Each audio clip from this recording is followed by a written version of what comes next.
one of the issues, of course, is, quite apart from the matters that Afra was raising, is the lack of commitment to workers and labor, in the sense that Sandals can, in fact, use workers from anywhere. There's no obligation to employ people in Trinidad and more particularly in Tobago. And so that the whole work permit arrangement under law could be circumvented by this MOU, apparently. Yeah, how does something like that come about? Why was that a feature of this original preliminary agreement? Precisely. Why would the government think of signing on to something like that? Because there is, under the CARICOM single market economy, there is free movement of labor of certain categories within the region, and we accept that and support that and so on. So, sorry, there is a work permit system in place. So why speak about Sandals' absolute right almost to hire whomsoever they choose? Because you can't have an absolute right to do that if there's in place a law that says you can't. That you have to go through a work permit process. So that is a major issue. And Sandals has a very bad track record of industrial relations in the Bahamas. There was a union there or is a union that sought to get recognition at Sandals. They got recognition. Sandals refused to accept the recognition, and the union challenged it all the way to the Privy Council and won the right to recognize and represent the workers there. When they then sought to have that implemented, Sandals dismissed all the workers and hired new workers who obviously would not have been part of the union. So there'll be major issues in St. Lucia with respect to the issue of withholding taxes, and former Prime Minister Kenny Anthony had to issue a statement about the fact that Sandals was trying to get him as Minister of Finance to get the Board of Inland Revenue in St. Lucia to absolve Sandals of its obligations of withholding taxes. He had indicated when he was in office as Prime Minister, Minister of Finance, that that is not the responsibility or not within the authority of the Minister of Finance, that is solely within the remit of the Board of Inland Revenue, which has independent responsibility for taxes and collection of taxes and so on. But subsequent to the loss of the elections by the St. Lucia Labour Party, Sandals has now gotten the withholding taxes reduced or eliminated or whatever. In Antigua, the Prime Minister of Antigua, Gaston Brown, has been making complaints about Sandals in Antigua. So there are major issues about Sandals' behavior in CARICOM countries.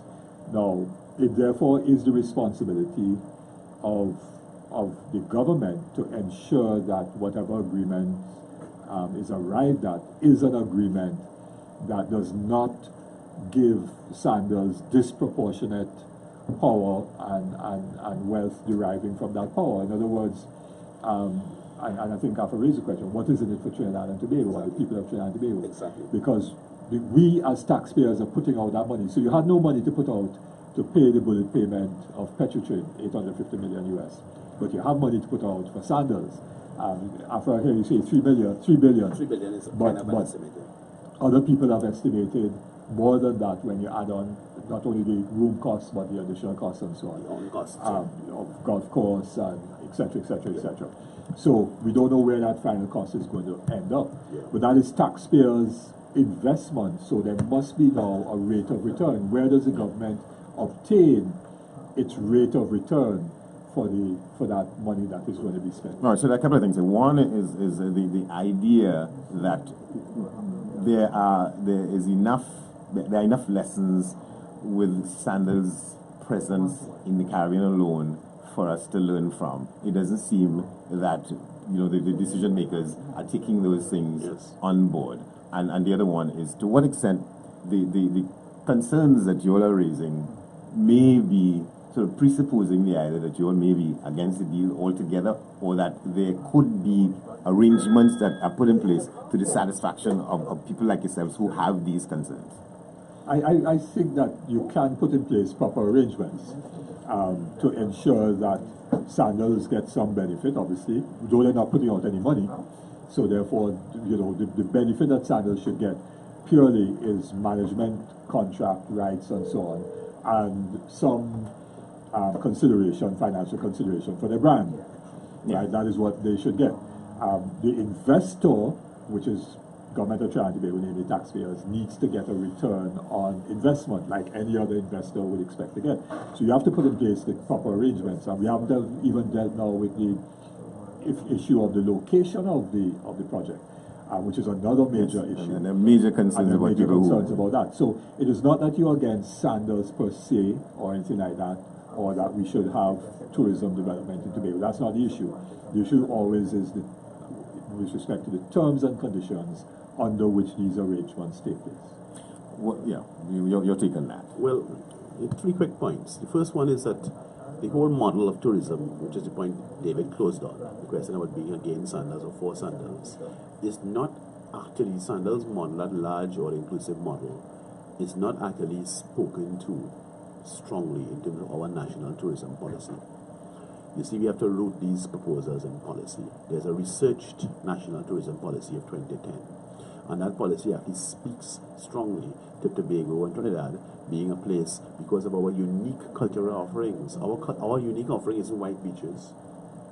We are a place with a vibrant, diverse culture, a vibrant and diverse flora and fauna, and we end up niching a spot where a white sand beach was being marketed. That's how inappropriate it is. I'm using appropriate language because I'm on the radio. It's totally inappropriate. It flies in the face of the policy. And once again, we're finding a vast sum of public money being found to invest in something that in fact sits contrary to, and I'm saying it here clearly for people who want to understand, contrary to the existing tourism policy in this country. Yeah, and it's a research position. Second point in terms of the location is that in fact, given that our country has signed an international convention, the Ramsar Convention, in relation to the preservation of wetlands, we are signatory to 3 such conventions in our country, and the site is one of them. The site of this proposed development is one of them. It certainly is a very offensive proposal that we are putting forward here. I focus in a particular way in what it is I've been doing in relation to the underlying commercial terms, but it's as offensive as somebody rationalizing 20 years from now or 30 years from now when us old fogies are no longer around, but somebody sitting around a radio station or an internet station or whatever they have and rationalizing building apartment blocks in the savannah because after all people need place to live, right? It's as foolish as that. It's as foolhardy as that. Okay, and thirdly, so we talked about the approach in terms of the resort proposal. We talked about the location. And thirdly, I want to talk about risk management because it's something that I have not brought out. I brought it out in my talk in Tobago and in my essay published today. But let's put that on the table for discussion. One of the important features of the Antigua and Barbuda episode with Prime Minister Gaston Brown is that when Prime Minister Gaston Brown tried to bring Sandals to order in relation to the taxes that they weren't paying, they were withholding taxes and pocketing them. When he tried to bring them to order, they threatened the government of Antigua and Barbuda, effectively pressured them by closing the resort for 5 months. Yeah. Now, let's be clear, let's conduct a clear-eyed analysis of what happened there. In Antigua and Barbuda, the money to build the resort was spent by Santos. They put out the money, possibly in the hundreds of millions of dollars, to put on that resort. Yet, when they were put into a position where they had to pay the correct taxes applicable by law, by the elected government, they were ready, willing, and able to put a gun to the government's head and say, if you don't stop that talk, we're going to close down. Now, we now know the amount of money owed was 101 million EC dollars. It was 39 million US dollars for a tiny country like Antigua and Barbuda. We now know that Prime Minister Gaston Brown did a lovely speech on YouTube, 30th of June 2017. He explains the whole thing in an hour and 10 minutes. Now, we now know that Brown and them were forced to come to the negotiating table and to sign away the 101 million BC dollars for a $1 thing. And Sanders admitted no liability because of the pressure of the 5 months threatened closure. Here's my point. So over here we discuss this.